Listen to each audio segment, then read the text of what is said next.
Ir rudens klāt un oktobra mēnesis, un kā jau oktobrī pienākās, viens no skaistākām medībām, kas itās ir uz zosīm. Lai zosu medības varētu notikt, ir jābūt arī dabas faktoriem, tādi kā ir dotā momentā, kad ir absolūts pretvējš.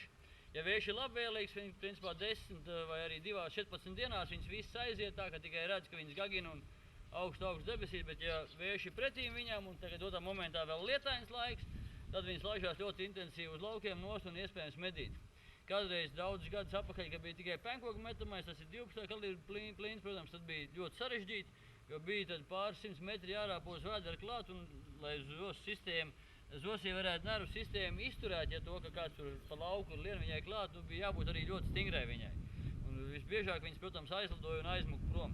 Dotā momentā mēs medījām arī jau kaut ko pusdienas laika pēcpusdienā, apsekojot laukus, ar binokli, normāli binokli novērtējot situāciju, kāda ir viņa vai ne, kur viņas atrodas, kā var, pa kuru, ja viņas parasti kaut kādā zemienēs vai ne, pa kuru vietai aiz kalna aizseg varētu viņām pielīst.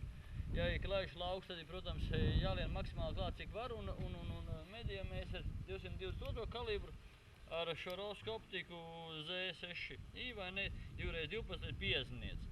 Un ar tīkliņu, kas ir ar korekcijām uz attālumu, jo dažreiz sanāk šaut ļoti lielos attālumos, tas ir, ja pielīst absolūti nav iespējams, te ir 200, 300 līdz 350 metriem ir medīts zos, tad, protams, ar attālumu mēru nomēra attālumu, uztais korekciju un arī pret vēju, jo tagad dotā momentā vējš ir tāds pastiprs, vai ne, arī uz vēju uztais kaut kādu pāris centimetru korekciju un, protams, tāds šāviens ir, bet jāgaida, kamēr tā lodza aizlido, ja tāds šāviens ir veiksmīgs, tad ļoti liels gandarījums, bet arī gadās kāds mazs kļūdiņas, un tad no tā gandarījuma nav vairs nekas, vai ne, tad vienkārši jānāk mājā, jānāk no tā lauku, jāiet uz mašīnu, jābrauc atkal uz nākušo vietu, nākušo zosu baru meklēt.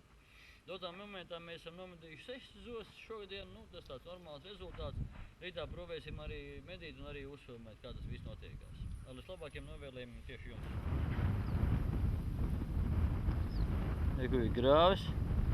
Pa grāvi, piemēram, tiek noskatīt viena vieta, šitās krūms, kas atrodas, redz, ka tur vai ne, un aiz tā ir kaut kāds 150-200 metri tur zosas uz lauku. Tātad jāsāk iet no šitienes, un, protams, no šitienes ejot jāiet pa grāvi pašu apakšējo daļu. Pašu apakšējo daļu nekur nav jālien ārā un tā tiek iet prom līdz konkrētajam vietai, līdz konkrētajam krūmam, un tad akurāt tiek izlīsts ārā caur zālēm apskatīts, vai zosas ir. Un tikpat akurāt tiek izņemts ierocis un tiek medīts zosas uz ziemai laukiem pārlidojumiem.